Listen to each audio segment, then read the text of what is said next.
பழவேற்காட்டு பகுதியை பற்றி வெளியே நிறைய தெரிஞ்சுக்கணும். இந்த மீன் வகைங்களாம் பழவேற்காட்டில் இல்லைன்னு நினச்சிட்டு இருக்கிறாங்க.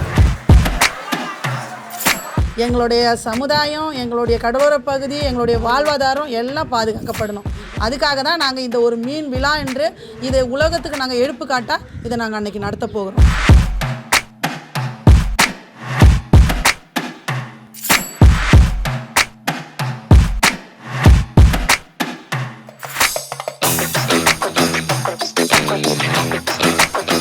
எவ்வளோம்மா கிலோ இது?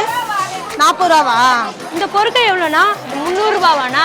இந்த ரேட்டு சொல்கிறீங்களாண்ணா? அப்படின்னு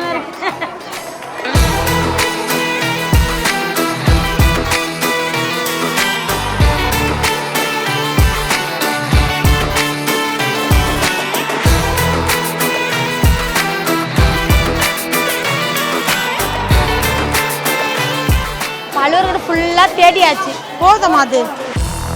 எங்கள் கையில் வந்துட்டீங்க. சின்ன வட்டமாக போட்டு உட்காந்து பேசுவோம். சாமான் நம்ம அப்படியே அது கணக்கு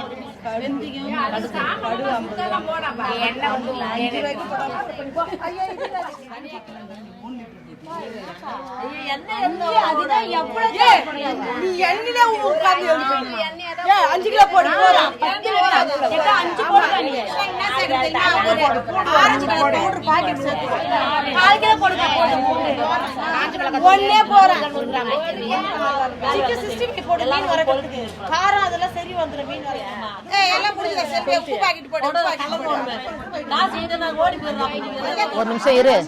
அரிசி 10 கிலோ, புளி 2 கிலோ, மீன் மசாலா பாக்கெட் போடணுமா போடக்கூடாதா? ஒரு வார்த்தை, ஒரு பாக்கெட் மட்டும் எழுதுறேனே, நீ ஒண்ணு கம்முன்னு இருமா. என்ன பண்ணிட்டு இருக்கீங்க?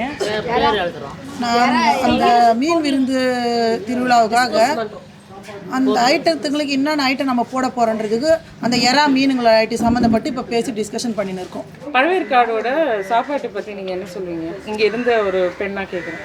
பழவேற்காட்டு சாப்பாடுன்றது ரொம்ப டேஸ்ட் அதிகம்தான். கடலை சார்ந்து தான் இருக்கோம் நாங்கள். அதில் பிடிச்ச நேரம் எறா, மீன், நண்டு எல்லாமே அவ்வளோ ஒரு டேஸ்ட்டாக இருக்கும். வெளியில் வாங்கி வந்து ஐஸ் போட்டு சாப்பிட்றதோட அந்த டேஸ்ட் இருக்காது.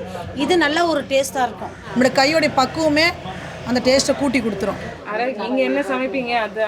அது மீன் குழம்பு, மீன் வறுவல், எறா கறுக்கிறது, எறா புட்டு, நண்டு தொக்கு, வெள்ளை சாப்பாடு, ஒயிட் சோறு, அதுக்கப்புறமா வந்து எறா பிரியாணி.